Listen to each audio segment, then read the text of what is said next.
간절히 소망합니다. 우리 하나님 말씀 욥기서 찾아보겠습니다. 욥기서 13장 20절에서 14장 22절까지 말씀, 우리 오늘 매일 성경 본문 말씀입니다. 욥기서 구약 성경, 제가 가지고 있는 성경은 774페이지입니다.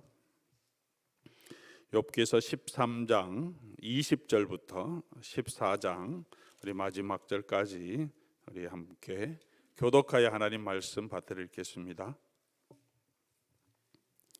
오직 내게 이 두 가지 일을 행하지 마옵소서. 그리하시면 내가 주의 얼굴을 피하여 숨지 아니하오리니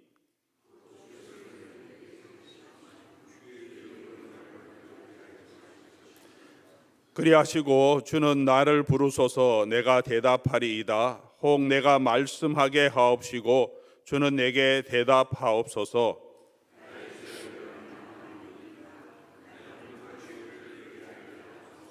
주께서 어찌하여 얼굴을 가리시고 나를 주의 원수로 여기시나이까?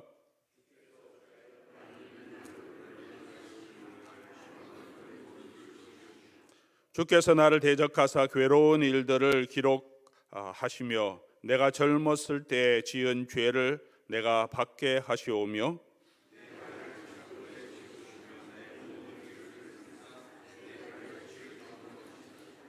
나는 썩은 물건의 낡아짐 같으며 좀 먹은 의복 같으니이다.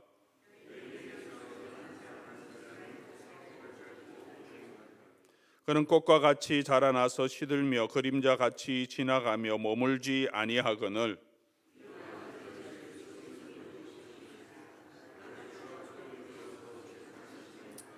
누가 깨끗한 것을 더러운 것 가운데 낼 수 있으리이까? 하나도 없나이다.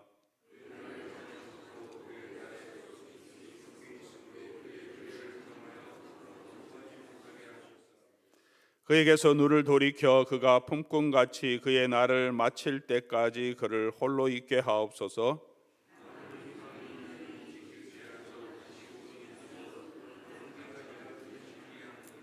그 뿌리가 땅에서 늙고 줄기가 흙에서 죽을지라도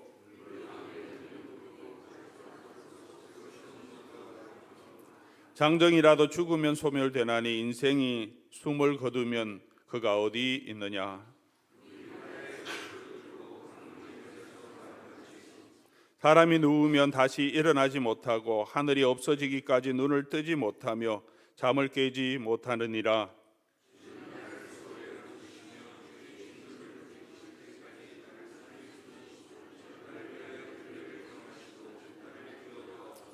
장정이라도 죽으면 어찌 다시 살리이까? 나는 나의 모든 고난의 날 동안을 참으면서 풀려나기를 기다리겠나이다.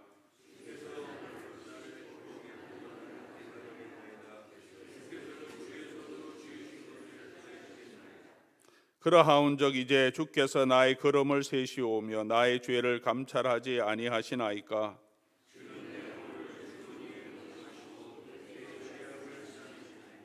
무너지는 산은 반드시 흩어지고 바위는 그 자리에서 옮겨가고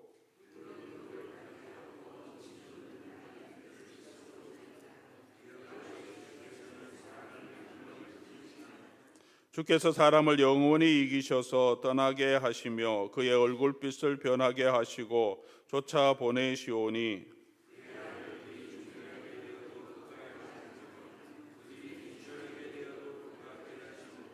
같이 읽겠습니다. 다만 그의 살이 아프고 그의 영혼이 애곡할 뿐이니이다. 아멘. 같이 한번 기도하겠습니다. 좋으신 우리 하늘에 계신 아버지 하나님, 오늘도 주의 은혜를 구합니다. 주를 사모하며 하나님 앞에 예배하며 하나님의 말씀을 사모하며 하나님 앞에 엎드리는 기도의 시간을 사모하며 이 새벽 시간 하나님 앞으로 나온 주의 자녀들에게 오늘 말씀 통하여서 성령께서 역사하여 주시고 우리에게 주시는 하나님의 음성을 듣게 하시고 하나님의 위로를 하나님의 책망을 하나님의 격려를 또 그 하나님으로 인하여 우리 가운데 거하는 새롭게 되는 소망을 허락하여 주시옵소서. 오늘도 성령께서 이 말씀 가운데 역사하여 주시기를 간절히 바라오며 우리 주 예수 그리스도의 이름으로 기도드립니다. 아멘. 우리가 욥 기사를 계속해서 묵상해 나가고 있습니다. 엘리바스, 빌닷, 소발이라고 하는 세 명의 욥의 친구들이 욥을 찾아와서 욥의 고난 가운데 위로하지만 그 고난의 이유에 대해서 함께 논쟁하는, 또 욥이 그에 대해서 반론하는 이야기로 욥의 이야기는 구성되어 있습니다. 엘리바스가 먼저 말하고 욥이 대답하고, 빌닷이 말하고 욥이 대답하고, 오늘은 소발이 말하고 그 소발에 대한 욥의 말이 있습니다. 11장 1절 여러분 성경 가지고 계시면 찾아보시면, 나아마 사람 소발이 대답하여 이르되, 욥이 빌닷에 대해서 길게 변명하니까 나는 잘못한 것이 없다라고 답답하다고 변명하니까 나아마 사람 소발이 이제 나타나서 2절에 말이 많으니 어찌 대답이 없으랴, 말이 많은 사람이 어찌 의롭다함을 얻겠느냐라고 욥을 책망합니다. 참 말 많다, 그냥 잘못했다고 엎드리면 되지, 말 많은 사람 중에 의로운 사람 없다, 그렇게 책망합니다. 11장 13절 14절 가면 이것이 소발의 핵심이죠. 만일 내가 마음을 바로 정하고 주를 향하여 손을 들 때 내 손에 죄악이 있거든 멀리 버리라, 불의가 내 장막에 있지 못하게 하라. 하나님 앞에서 죄가 있거든 그거 버리고 다시 돌아와라, 그게 바른 길이다, 이렇게 이야기합니다. 태도는 다 다르지만 이 욥의 세 친구의 핵심적인 내용은 똑같습니다. 네가 잘못이 있으니까 심판을 받는 거고, 이런 고난이 있으니까 하나님은 선하신데 잘못 없는 사람을 벌하지 않을 거 아니냐. 왜냐면 너가 잘못 있는 게 분명하다, 모르면 잘 찾아보고 빨리 회개해라, 그러죠. 그 이야기에 욥이 굉장히 답답해합니다. 점점 더 답답해하죠. 한 번 말했는데 또 얘기하고, 또 한 번 말했는데 또 다른 친구가 얘기하고, 세 번째 또 다른 친구가 같은 이야기로 욥을 자꾸 책망합니다. 소발의 말에 욥의 변명이 더 길어집니다. 더 답답하니까 그렇겠죠. 12장 1절 욥이 대답하여 이르되, 너희만 참으로 백성이로구나. 너희가 죽으면 지혜도 죽겠구나. 나도 너희같이 생각이 있어 너희만 못하지 아니하니 그 같은 일을 누가 알지 못하겠느냐. 나도 다 안다, 그렇게 말하죠. 이 욥의 말에 가시가 담겨 있죠. 너희가 지혜롭다고 하나님을 안다고 나한테 지금 충고하는데, 그래 너네만 지혜롭냐, 너네가 죽으면 이 세상에 지혜 있는 사람 다 죽어버렸겠네, 그러면서 약간 시니컬하게 이들을 대합니다. 답답해서 그렇죠. 이렇게 고난당하는 내 마음을 너네들이 좀 아냐, 그 이야기를 합니다. 우리도 그럴 때가 있습니다. 우리가 고난을 당하면 많이 답답하지만 남들이 당하는 고난과 어려움에 대해서는 조금 쉽게 판단하고, 이래서 그런 거야 라고 미리 우리가 아는 지식을 가지고 우리가 결정을 이미 내리고 그렇게 조언을 할 때도 있습니다.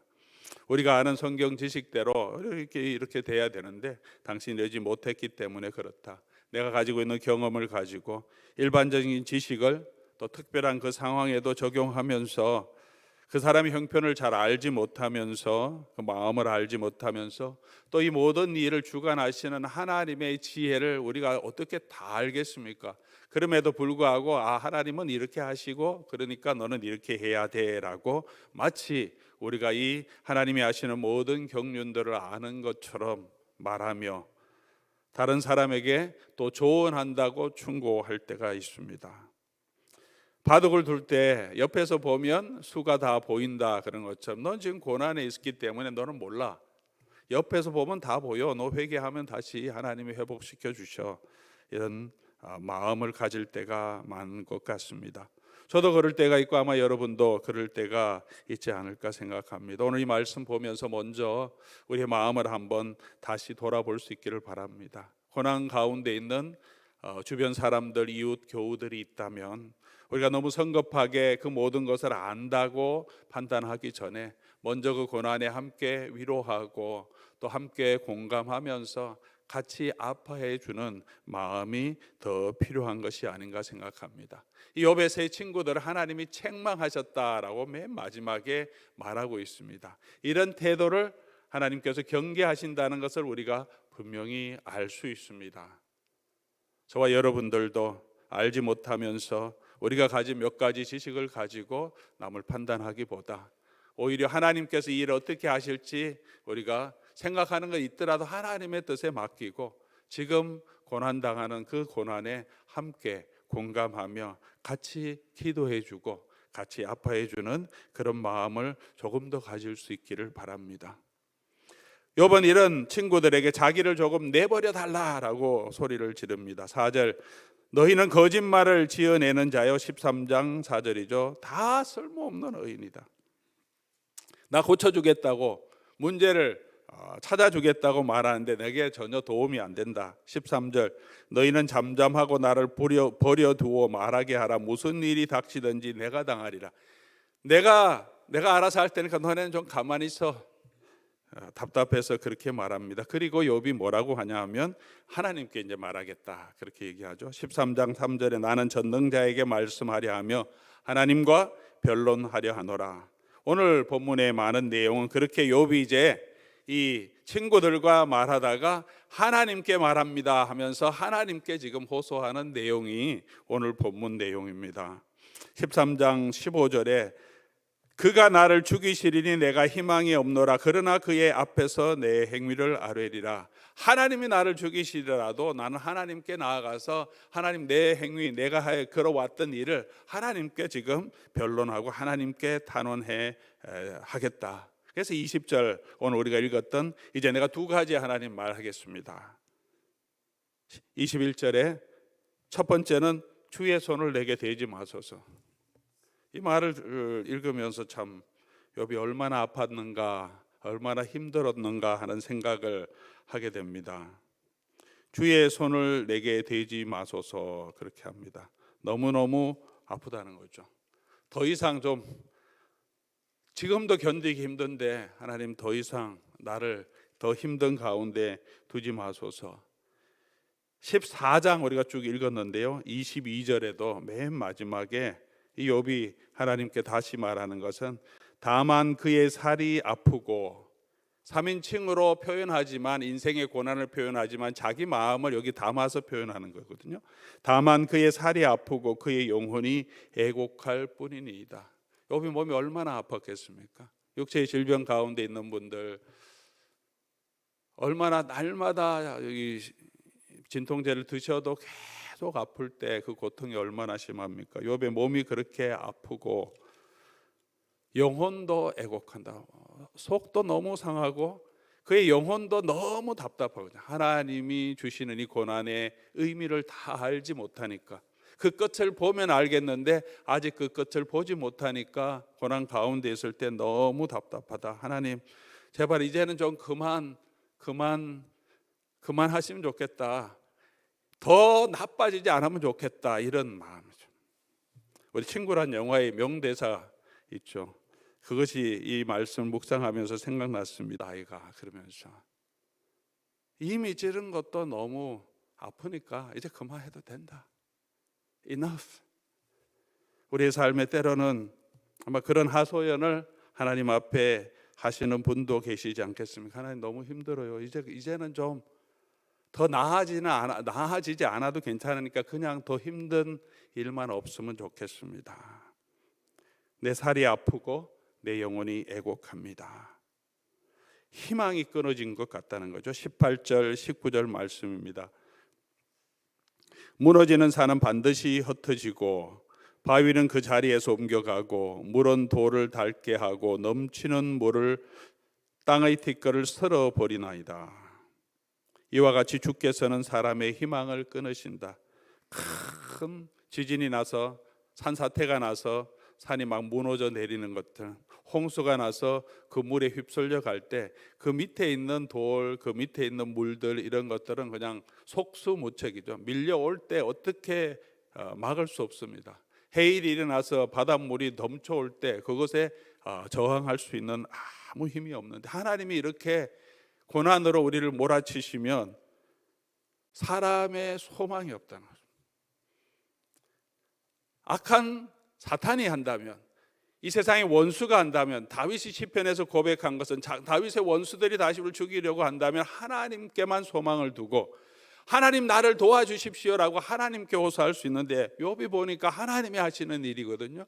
하나님이 나를 몰아치는 것 같으니까 사람이 그 앞에서, 이 티끌 같은 사람이 그 하나님이 몰아치시는 그 힘 앞에서 무엇을 할 수 있느냐? 소망이 끊어질 것 같다. 제발 나를 붙들어 달라.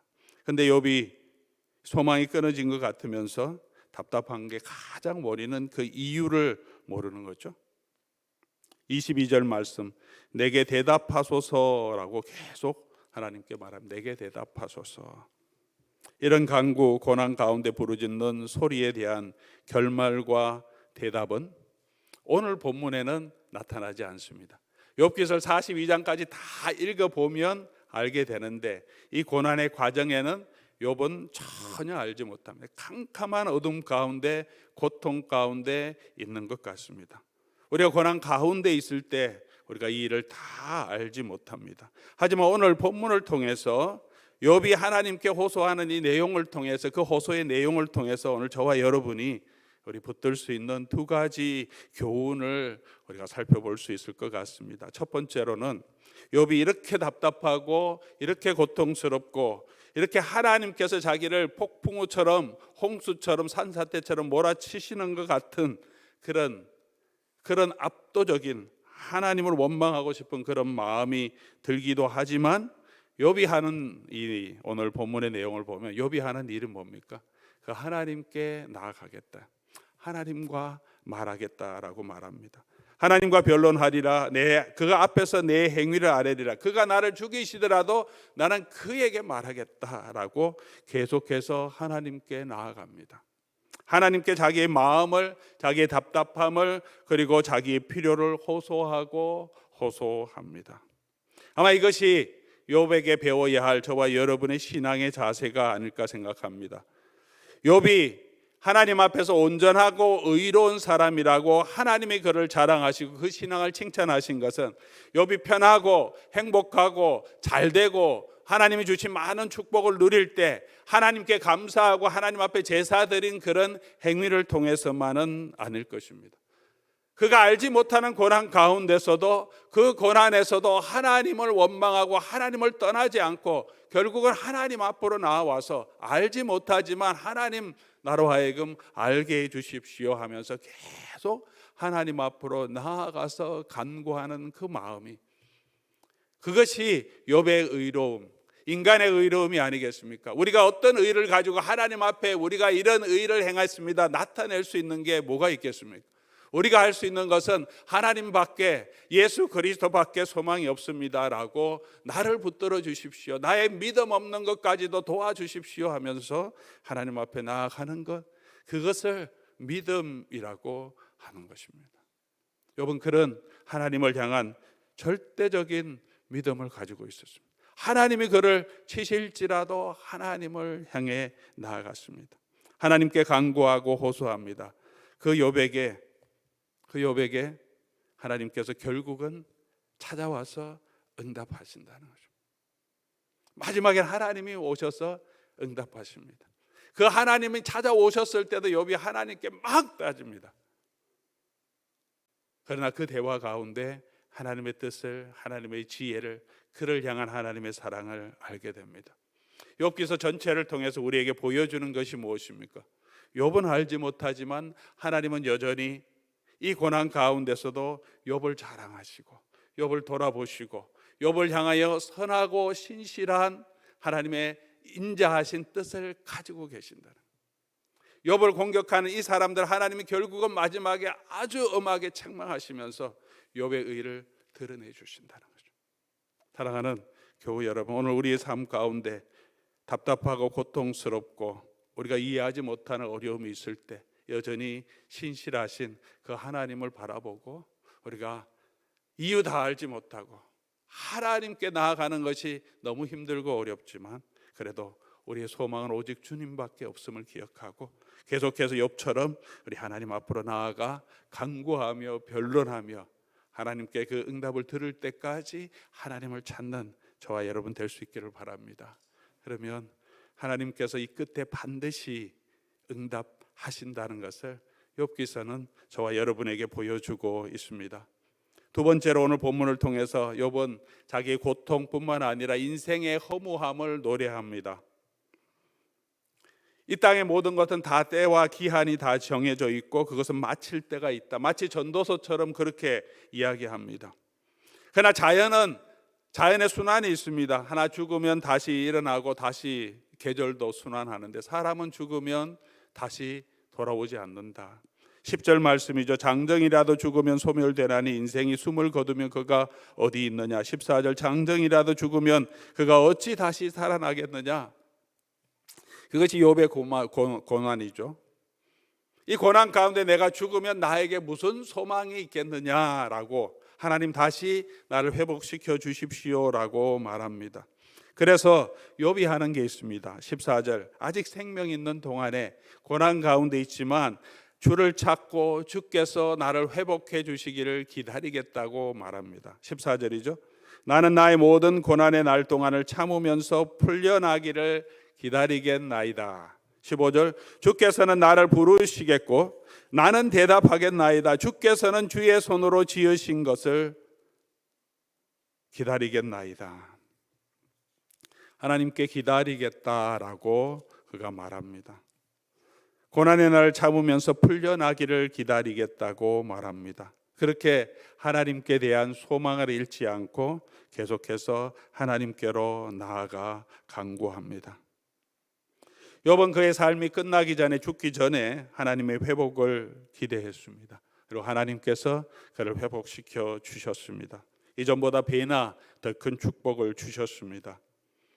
빌닷은 내 시작은 미약하였으나 내 나중은 심히 창대하리라 라고 바른 말씀을 잘못 적용해서 욥에게 이야기했지만 하나님께서는 욥의 고난에서 그를 다시 들어 세우셨습니다.